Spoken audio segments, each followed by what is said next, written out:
Welcome to the Fireside Chat. I'm Chaz Chidallo. And I'm Dr. David Smith. And yes, today is the PEP podcast taking over as lightweight Baron pulled the sickie. But don't worry, we're not going to be playing any awful old political songs like we do on the podcast like this. You make yourself look sweet, and you go across the street, and you make a stand to your neighbor Dan. Hillary in the house, Hillary in the White House, Hillary in the house, Hillary in the White House. Now, to be clear, we won't be doing that, so pretend you never saw that.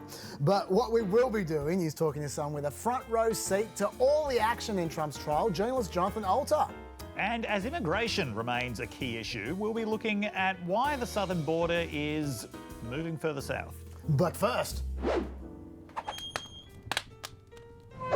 it's day 18 of Trump's hush money trial in New York. Today was a day of cross-examination for the prosecution's key witness, Michael Cohen.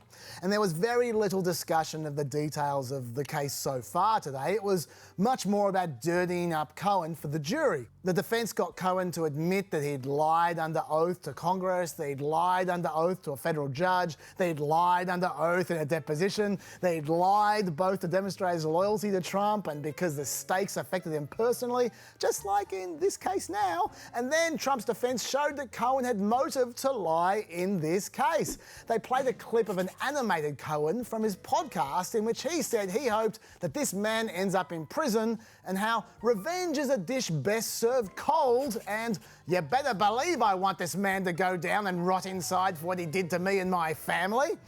Furthermore, defence showed that Michael Cohen had wanted a job in the Trump White House, something other witnesses have also testified to, and he'd been saddened by being left behind by Trump. Defence showed a number of text messages indicating that Cohen was at least interested in that idea. Cohen did admit that when Reince Priebus was named Chief of Staff, he was disappointed. And why would they be so determined to be undermining Cohen's testimony? It's because Cohen is probably the prosecution's key witness against Trump, providing the best evidence that the prosecution has to show that Trump's intent was to falsely and fraudulently hide hush money payments before the 2016 election. In particular, there was one critical exchange earlier in the week establishing that the hush money payments were entirely about helping Trump's election campaign. Cohen said of the Stormy Daniels payments, quote, "What Trump had said to me is, what I want you to do is just push it out as long as you can. Just get it past the election, because if I win, it has no relevance. I will be president. If I lose, I don't even care." And then, when Cohen asked about how Trump's wife would react to the Stormy Daniels revelations, Cohen says that Trump told him, "Don't worry, how long do you think I'll be on the market for? Not long." And then Cohen said he wasn't thinking about Melania. This was all about the campaign. Well, that is a summary from the cheap seats. But what about from inside the courtroom? Jonathan Alter's been reporting from the courtroom for Washington Monthly all trial, and I spoke to him earlier on. Jonathan Alter, welcome to Planet America. Thanks for having me, Chaz. So would you say that, at least so far, the most important question for this trial is whether the jury buys Michael Cohen or not? I do think that's the most important question that's remaining, and it's really about whether he has been corroborated enough. In other words, whether everything that we've heard over the last 3 weeks supports him in a way where they don't have to like him, but they believe him on the central elements of the case. Because the problem with the case for the prosecution is that Donald Trump is like a mob boss. He doesn't use emails. He speaks very cryptically. So drawing a connection between these hush payments, which were definitely made, and Trump himself is, the challenge. And they've laid out a good groundwork for that. But ultimately, they have to believe Cohen when he says that he gave Trump constant updates and that he was constantly, for his own personal reasons, wanting to get credit with the boss. And so he's trying to make credit with the boss his friend and in a way of kind of validating all of the contacts that he says took place. So as someone sitting in the room, How credible do you think Michael Cohen's testimony so far has come off? Well, I think he did very well on Monday in direct examination when the prosecution was taking him through all of the elements of this crime and the way they, created a shell corporation to make these payments to Stormy Daniels, the porn star, and they, went to great pains to cover it up. So his testimony on Monday was very convincing, and on Tuesday afternoon, the cross-examination began. It was expected to be withering, but because the lead Trump attorney who's handling it is very inexperienced as a defense attorney. He was a former federal prosecutor. Now he's defense attorney in state court. The initial cross-examination was not effective. And so people thought, okay, Michael Cohen is handling this. But Thursday was quite different, and he took some real hits.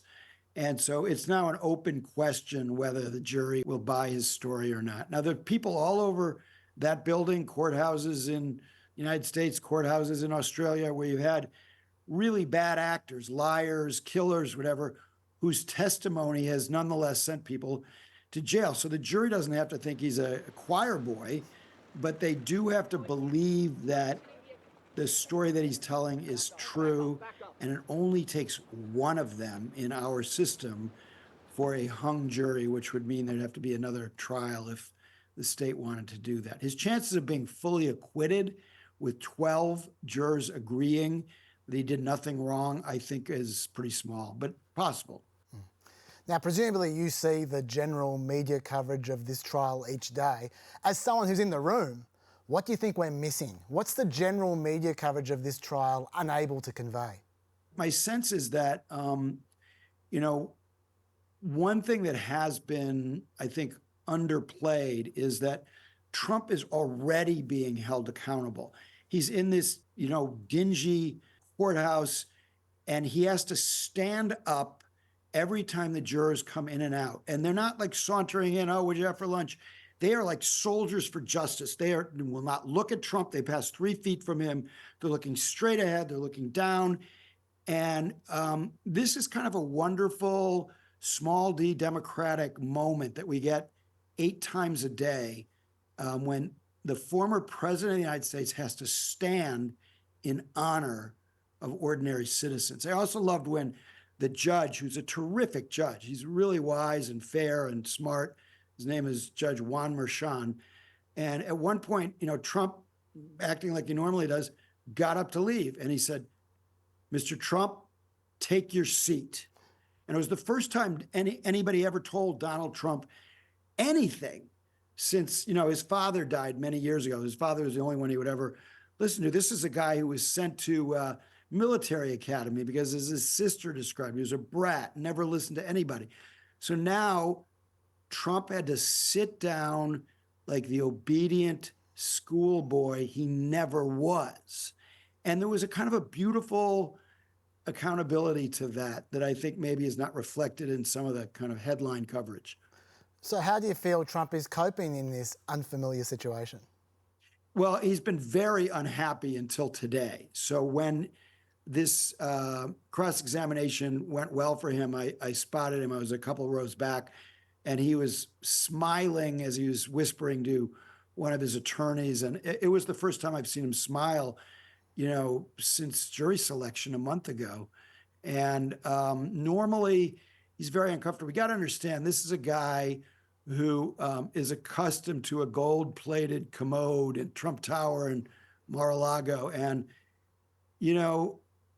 I don't agree with him about anything, but he's right when he says the bathrooms are kind of disgusting, And so for instance, there are no mirrors in the bathrooms, And not only is that a problem for Trump, who likes to look at his reflection, and I asked a guard, well, why are there no mirrors?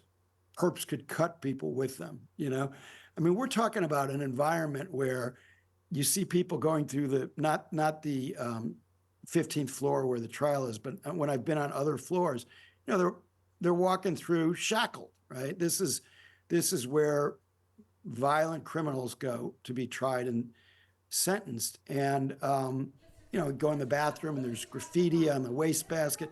This is not the world that Donald Trump has been used to. And it's great to think that he's not going to likely spend a night in jail on the 16th floor. And I checked out what that would be like. Not exactly Mar-a-Lago. So that's probably not going to happen. But even in the meantime, he's in a form of confinement that is gratifying to those of us who think he's a menace to our country and the world. Finally, Jonathan, in hindsight, do you wish this trial was televised so we could all see what's going on, or do you think the integrity of the case is much better off for staying out of the public eye? It's a great question. I mean, I'm a journalist, and I think more visibility is good. And I don't think it's right that I'm one of 54 people, actually plus another 25 in an overflow room that gets a video, a closed circuit video.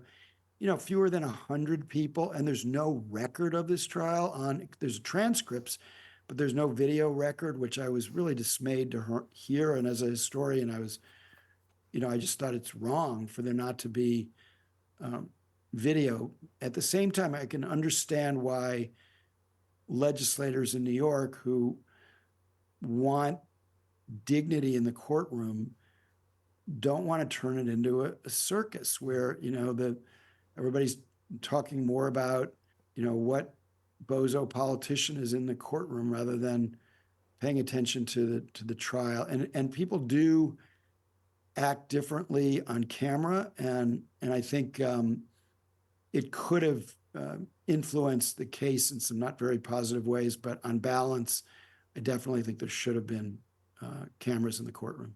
Jonathan Alter, thank you for visiting Planet America. Yeah, thanks, Chaz.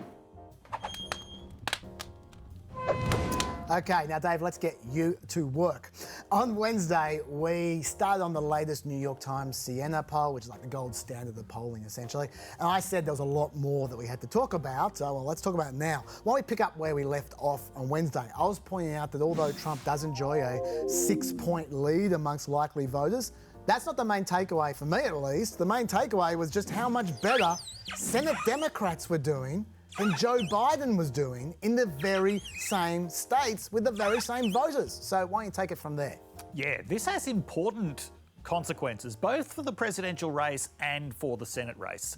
At the presidential level, we remember that back in 2020, one of the reasons that Trump lost was because he underperformed Republicans in Congress. This year, it looks like Joe Biden is seriously underperforming Democrats in Congress, and he could suffer the same fate as a result. In some ways, it's not that surprising that there's a bit of a gap, because Americans in general are always more favourable towards their more local representatives than they are to the president. And so you have things like even 23% of Republicans in Pennsylvania think that Senator Bob Casey is doing a good job. But nonetheless, what this shows is that 10% of people who say they'll cast their vote for Trump will still vote for Senate Democrats, which means that Biden is really underperforming very significantly to the extent that this could cost him the election. Well, there's two ways you could spin this. I mean, the obvious way is what we've just been saying. This is terrible news for Biden because the fact it's the very same voters suggests that he's lost a lot of voters, he himself. The positive spin on this is the fact that these voters he's lost are still prepared to vote for Democrats means it should potentially be easier for him to get them back. Do you think that's accurate spin? I think so, because I think that these split ticket voters, they are people who still have a bit of open-mindedness about it. The other thing that is potentially hopeful for Biden from this is that even though it's really bad news for him in the Sun Belt, in Nevada and Georgia and Arizona, it's reasonably good news for him in the Rust Belt, that is Pennsylvania, Wisconsin and Michigan. Depending on which filter you put on the results, he could be ahead in either Wisconsin or Michigan, and he's not very far behind in Pennsylvania. According to the Electoral College maths, all that he actually needs is those three states. And it's definitely a very close race. It's definitely not over in those places, even if he is underperforming the Senate Democrats there pretty significantly. Is it possible, I'm going to pick up the Sun Belt in a second, but is it possible that the Democrats could actually keep the Senate and he could lose the election? Well, this is the really interesting thing that I find about this poll, and I was glad to see it because there is just not enough high quality polling of Senate races out there, but control of the Senate is very important.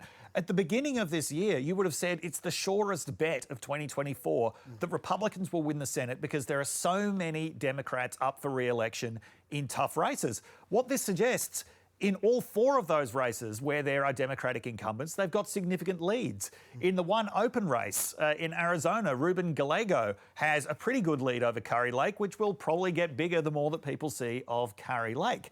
Now, if Democrats can win all of those, then there are two more that they need to win in order to get to 50. So that would be Montana and Ohio, both considered very tough races because they are very Trump-leaning and Republican-leaning states. But these are two very popular incumbents, Sherrod Brown in Ohio and Jon Tester in Montana.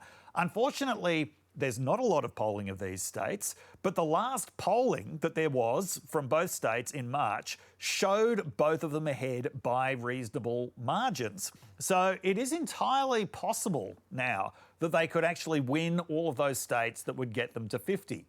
But if they get to 50, they still need Biden to win the White House in order to get control of the Senate. So he could let the side down.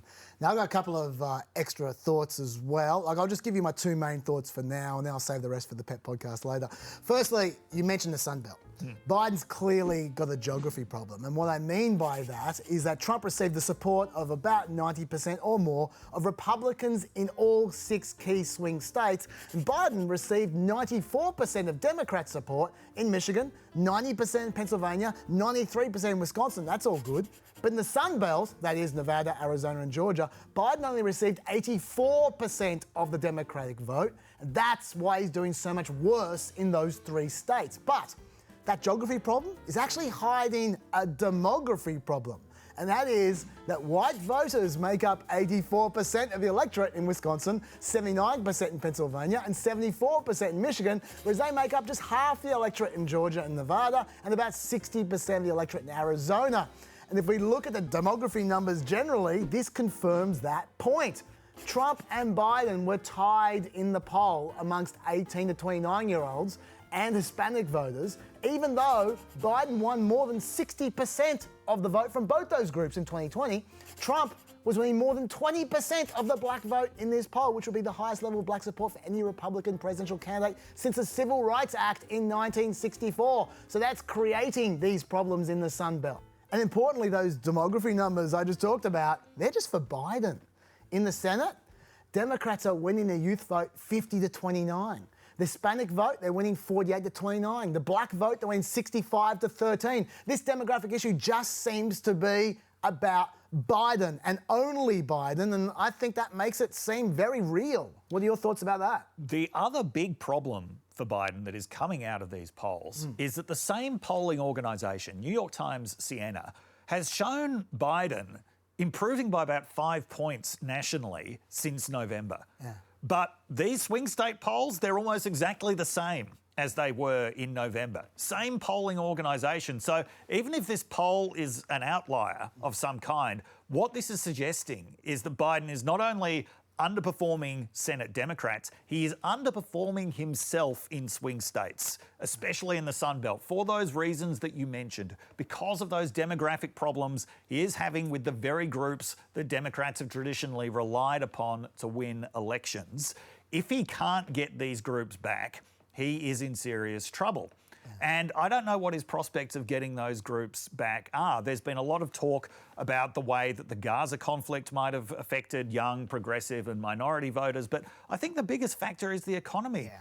All of the things that make it difficult to live in the United States, all of the cost of living issues, they hit young people and minority groups the hardest. And even as the economy continues to improve, these groups are feeling like they've been left behind. They're feeling very disappointed that the Biden presidency has really done nothing for them. And a lot of them now seem to be seriously considering Trump. Yeah, and the rising electoral tide doesn't seem to be lifting those boats, which No. I agree is a concern. one more takeaway from me. Almost every election is a question of more of the same versus change. If things are going well, they want more of the incumbent. If an electorate wants change, that's obviously good news for the challenger. In this poll, 69% of people say the system needs major changes. That's not good for Biden. Also, 70% of people say Trump will bring those major changes, but only 24% say Biden would. And finally, 43% say the major changes that Trump would bring are good, compared to 35% who say they'd be bad. So, Dave, there is a mood for change, and that is not good for Biden either. No, someone who from the very beginning has painted himself as the status quo candidate, the return to normal candidate. That is not helping him at the moment. Good call. Well, look, these poll numbers might have convinced Biden that he's behind in this race. And if there's one thing we know about trailing candidates is that they suddenly become very keen on holding debates. Donald Trump lost 2 debates to me in 2020. And since then, he hadn't shown up for debate. Now he's acting like he wants to debate me again. Well, make my day, pal. I'll even do it twice. So let's pick the dates, Donald. I hear you're free on Wednesdays. Wednesday is, of course, the off day in Trump's trial. So take that, edit. And as it turns out, Trump did take that, almost immediately responding, "Just tell me when, I'll be there. Let's get ready to rumble." The only issue was that Biden's offer came with conditions. The president would not participate in a debate organised by the Commission on Presidential Debates, who have organised debates since 1988. Biden's campaign said that the commission debates in October begin after the American people have had a chance to cast their vote early. That's something that Trump has mentioned as well. Biden's campaign also said the commission's model of building huge spectacles with large audiences isn't necessary or conducive to good debates. And finally, the campaign said that in the past the commission set debate rules but was unable or unwilling to enforce those rules in the 2020 debates. They also offered some corollary conditions. The debates should only be one-on-one. No RFK, that means. There should be firm time limits for answers, no interrupting, to ensure that your microphone should only be active when it's your turn to speak, and no audience, just the candidates and moderators. Well, Trump didn't seem to have a big problem with any of that, so within hours, the 2 candidates had agreed to 2 debates, one on CNN on June 27 and the second on ABC on September 10. So just like that, it seemed like we'd avoided months of tiresome debating about debates, Dave, until a few hours later when Trump posted that he'd gratefully accepted a 3rd debate to be held on Fox News on October 2nd. That was, of course, a debate that Biden hadn't offered. So, Dave, what just happened and why? Well, Biden was very strategic about this, spending months being very coy about whether there would be a debate at all, which meant as soon as he offered a couple of debates, Trump jumped at the first offer, which tells you something about Trump's ability as a businessman, because these debates are very much on Biden's terms. Okay. There are a lot of things here that really help Biden. No audience really helps Biden. Rules about microphones being cut off really helps Biden. The fact that there are only 2 debates and they're on very mainstream news services, not on Fox News, that all helps Biden. There's another thing in here, which is that the Commission on Presidential Debates is probably dead as a result of this. And does that worry you? It doesn't worry me, no. The tradition, who cares? The tradition only goes back to 1987, which is when this commission was formed in order to bypass all of this kind of partisan negotiation on debates. Now, Biden has never forgiven the Commission on Presidential Debates for the fact that they didn't COVID test Trump before the 2020 debate, where he showed up with COVID, putting everyone in the room at risk. And he also doesn't like the fact that they let those first 2 debates in 2020 devolve into complete chaos. In fact, there wasn't even a 3rd one. So this is Biden's revenge on the Commission on Presidential Debates, but Republicans won't be sad to see it go. Since 2022, they've said they won't even cooperate with them. So who do you think do you think all these conditions, they help Biden? Is this basically this whole situation is helping Biden or not? I do think this situation helps Biden, though. We'll have to see what happens in the debates before we pass judgment on whether the debates themselves help Biden. I would argue, at the very least, that the conditions about no audience and switching off the mics, I actually think they help everyone. Number one, they help the viewer. Yes. Because you can understand what's happening. But secondly, obviously they help Biden because he's not quick on his feet and he doesn't want to risk the audience cheering or laughing if Trump gets a line off. But I actually think it helps Trump as well. And the reason for that is I think Trump is not as good a debater as he thinks he is. And when he thinks that he's excelling when he's aggressive. When he goes into alpha male mode, when he's dominating, when he's jumping all over people, interrupting, snipping at them, talking over them. And I think that's the reason he got beaten by Biden in the first debate, because he was just way too aggressive. He was insanely aggressive in 2020. So if you deprive him of the ability to be aggressive by having no audience to play to and cutting off the mics, I think he'll be much better. I think there's actually a chance he might actually win these debates, even though usually who wins the debates is the person who has the lowest expectations that they can clear. And Biden couldn't have lower expectations. If he just doesn't have a stroke on set, he should clear his expectations. But yeah, so what do you think about that? Well, yeah, usually you would expect a presidential candidate to actively lower expectations, which Biden seems to have done. But Trump is certainly not doing. A normal candidate would say, oh, it's going to be very tough to debate this incumbent president who's done and won so many debates before. Trump instead is posting, Biden is the worst debater I've ever seen. He won't be able to string a sentence together. This is despite the fact that polls showed that Biden had won both of the debates in 2020 by double digits. But speaking of things that help both candidates, no RFK. Oh, yeah, that's true. And that's not just because the Biden camp didn't want RFK. This was a condition that CNN imposes, that you can't be in the debate unless you're polling at 15% nationally and unless you're on the ballot in enough states to potentially win the presidential election. And that's got to be by June. That's got to be by June. Yeah. RFK does not meet either of those criteria. I haven't seen any credible poll where he's above 12% he needs 4 nationally. To be above 15%. Yeah. And he's on on the ballot in 5 states at the moment. He is not going to get there. So it will be an RFK-less debate, which takes an element of chaos that neither of those candidates need out of the debate. Fair enough. And finally, what do we think about this June debate, which is very unusual? We haven't had one of them for a long time, if ever. What do you think? How does that play? And also, does the 2 versus 3 debate argument matter at all, or do we not care? I think early debates are good. First of all, for the reasons that the candidates recognise that they're good, which is that voting begins so early now. But second, it's a recognition of the fact that the campaign has already begun. There's no need for a phony war. There's no need to even wait until the nominating conventions. We know that these are the 2 nominees. We may as well get into the substance of the campaign as early as possible. So I think that early debates are good. I also think the fewer debates, the better. What we've seen in the past is there's a level of exhaustion that kicks in the public by the 3rd debate. In fact, even by the 2nd debate. Maybe we should say that we need 2 debates because 1 is not enough to have a good look at them if 1 has a bad night or whatever. But I think that 2 is enough, and I think that the American public would agree with me. I suspect by the time the 2nd debate happens, no one's going to be calling for a 3rd debate. I think that will be enough. Although I will just say one mischievous thing, and that is this might be just rubbish, but I know the media is going to jump on. I know the media will jump on this when they think of it. I'll just get in first, and that is the fact that the first debate's in June means if Biden completely screws up, trips over his shoelaces, has a stroke on air, all the rest of it, they can replace him at the convention because the debate is 6 weeks before the convention. So at some point in time, people are going to work that out, and I suspect there's going to be a bit of scuttlebutt about those. The Michelle Obama discourse will begin again. Yeah, well, even without Michelle Obama, even if it's just Gavin Newsom, the fact is there is at least the potential to replace Biden after the first debate, which introduces an interesting cat amongst the pigeons, if nothing else. Now, you might recall a few weeks back, I noted that according to Gallup, a plurality of voters have regarded immigration as the top problem facing America for 3 months in a row now.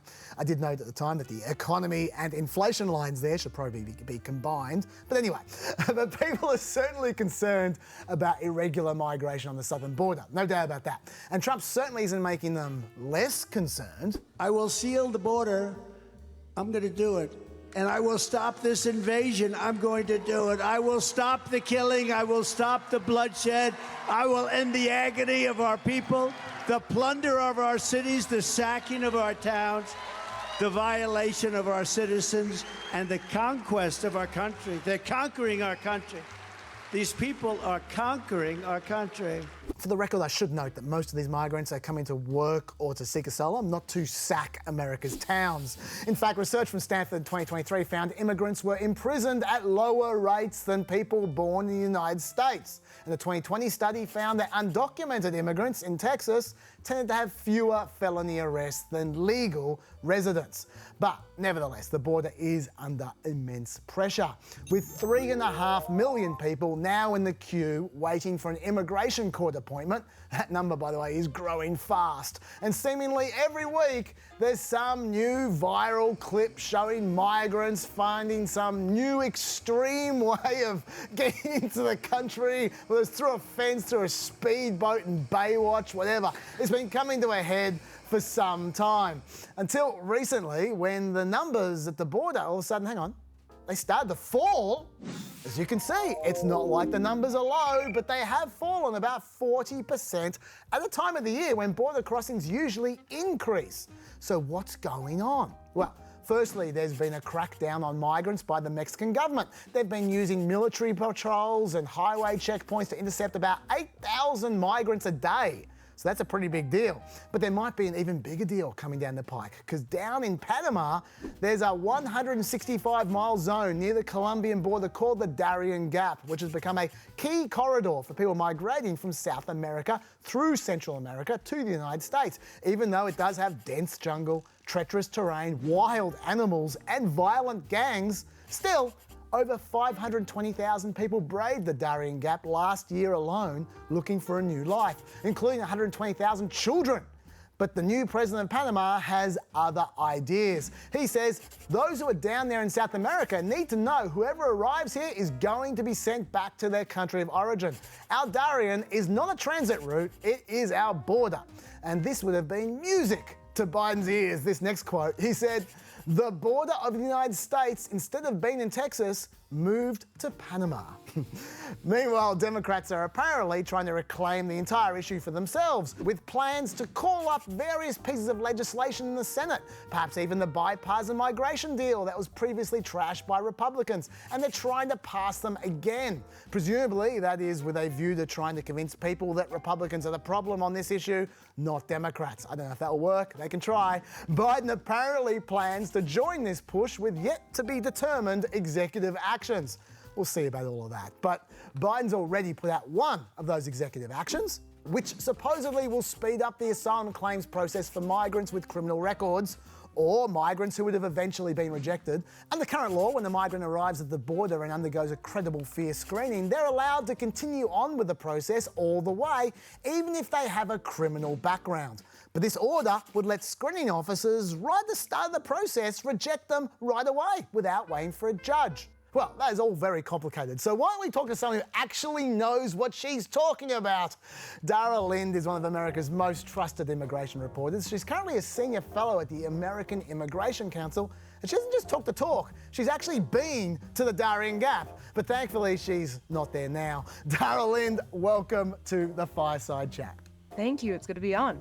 Now, the number of border interceptions has fallen about 40% in the last few months. So firstly, is that significant? And secondly, why do you think that's happened?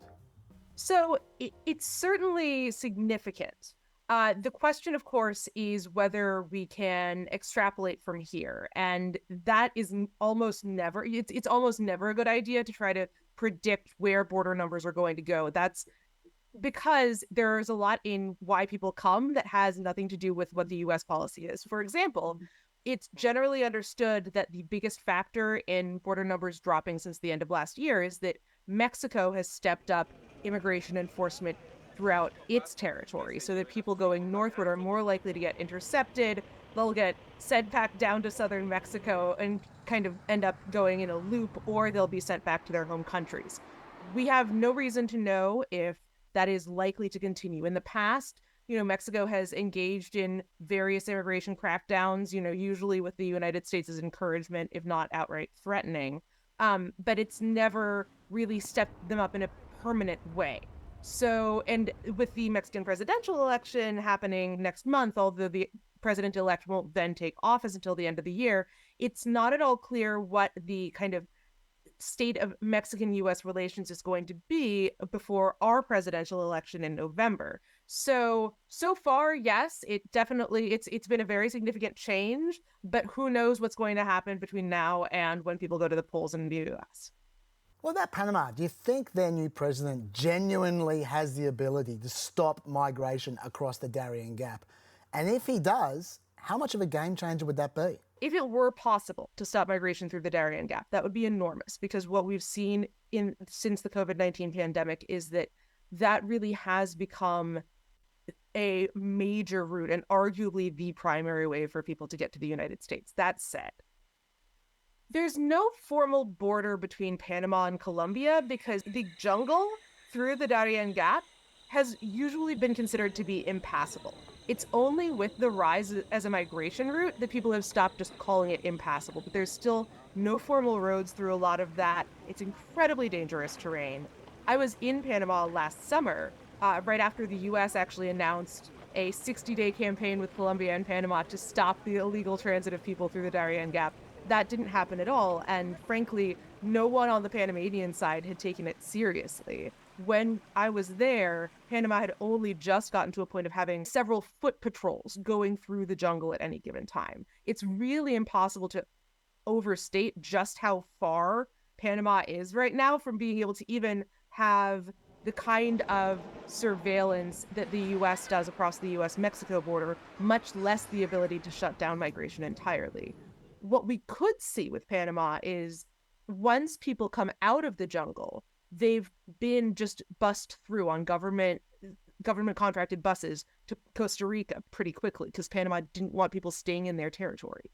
If instead Panama were to do more to prevent people from traveling northward through the country after they've left the Darien, that could do more perhaps to deter people coming to the United States. But that would require Panama to accept that those people could be in their territory, which Panama hasn't generally wanted. This new rule that Biden's put in place, assessing some asylum seekers' credible fear allegations at an earlier point, do you see that making much of an impact? So what the Biden administration has done, and this rule is stacked on top of another regulation that they passed about a year ago, which kind of similarly raises the standard at that initial screening interview phase, it's put a lot of weight onto that phase of the process. The problem is that the system, the entire asylum system is wildly under-resourced, and in particular, they don't have nearly enough asylum officers to conduct screening interviews for most of the people coming in. So over the last 6 months, at most a sixth of the people who are getting released into the U.S. with court dates have actually gone through a screening interview first. So having the screening interview be more restrictive means that fewer people who are going through the screening interview may pass, but you're going to have fewer people who are even able to go through the screening interview because it now takes more time to ask all of these additional questions. So it's hard to see that it's going to have any kind of long-term impact, because what we've seen over and over again over the last 10 years is that when you crack down on a certain segment of people coming in, but that crackdown, you can't apply it broadly because you don't have the resources to do it, you don't end up getting the kind of deterrent effect that the government would want. People hear mixed messages because some of the people in their networks are getting through and others aren't. And when people get mixed messages, they overwhelmingly choose to believe the more hopeful messages are going to apply to them. Now, you hear this all the time on the news, so would you say that America's asylum system is fundamentally broken?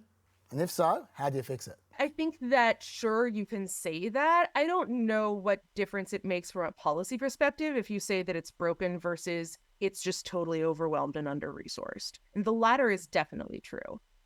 What you've had, for the last couple of decades, arguably the whole 21st century, is that Congress and the executive branch have put a lot of money into immigration enforcement and not a lot of money into immigration adjudication. As a matter of fact, the agency that asylum officers are under, U.S. Citizenship and Immigration Services, is largely fee-funded, but asylum applications don't come with a fee. And so as the number of asylum applications, especially from people arriving at the border, is increased from something like 5% 10 years ago to something like 40% now, that's an unfunded mandate on that agency that slowed everything down. So, in a world where the US was committed to giving sufficient resources to actually having that process work in a fairly consistent manner, in a fairly quick manner, with more asylum officers, with more immigration judges, perhaps with, the federal government understanding that it doesn't really serve anyone to just dump people when you get them out of custody, to just dump them at a Greyhound bus station and have them end up on the streets of New York or Chicago because they can't work legally. If you had some kind of, if there was some resourcing that kind of gave people a softer landing so that they understood what process they were supposed to go through and weren't entirely on their own, maybe you could, in the absence of bigger rule changes, have a functional system. On the flip side, if you keep changing the rules, but you don't give the resources to enforce those rules consistently, you're not going to improve matters. So I think, I think that there are certainly, ways that the kind of legal structure can and should be improved. But at the end of the day, you're going to need to throw a lot more money at this problem before you can fix it. Now, Republicans keep saying that Biden has the power to go much further with immigration enforcement just on his own, with no help from Congress whatsoever. Firstly, is that true? And if it is, why do you think he hasn't? There is a certain feeling in the US that, that everything that happens at the US-Mexico border must be the result of US policy, right? That there's no such thing as, we talk about push factors and pull factors in migration. And a lot of elected officials in the US talk as if there's no such thing as a push factor. That said, there's one tool in particular that the Biden administration, that President Biden keeps saying he would like to use, but that his lawyers won't let him use. And so there's a possibility that there will be an announcement forthcoming that he's evoking something called 212F, which is a provision of immigration law that President Trump used for his travel bans that just prohibits the entry of a certain kind of person into the United States. The thing is that Trump tried that in 2018 to limit asylum. He tried to say, I'm, proclaiming that people cannot enter the U.S. between ports of entry, that they can't enter irregularly. The thing is that it's already illegal to enter the U.S. between ports of entry. People aren't going to stop just because there's a 212F proclamation in place. And so how you enforce it is really a question. And when the Trump administration tried to do this, which they got shut down in court pretty quickly, they were making this part of the screening interview, where you would be prohibited from getting asylum if an asylum officer determined you were subject to this proclamation. So, of course, it runs into the exact same problem the Biden administration is already running into. If you don't have the resources for a screening interview, you can't enforce the rule consistently. You're just going to say no harder, but you don't have any way to respond if people disregard you. Darrell Lynn, thank you so much for joining us for a Fireside Chat. Thank you. And that is all for another Fireside Chat. We're going to be back with Planet America on Wednesday night at 10 p.m. and ABC TV and any time from 9 p.m. on ABC iView. And if you enjoyed that and thought, I'd like another 2 hours plus of this kind of content, you can get it on our PEP podcast. That is PEP with Chaz and Dr. Dave. You can find it in all the usual pod places as long as they allow podcasts of more than 2 hours. Wonderful advertising, Dave. See you later.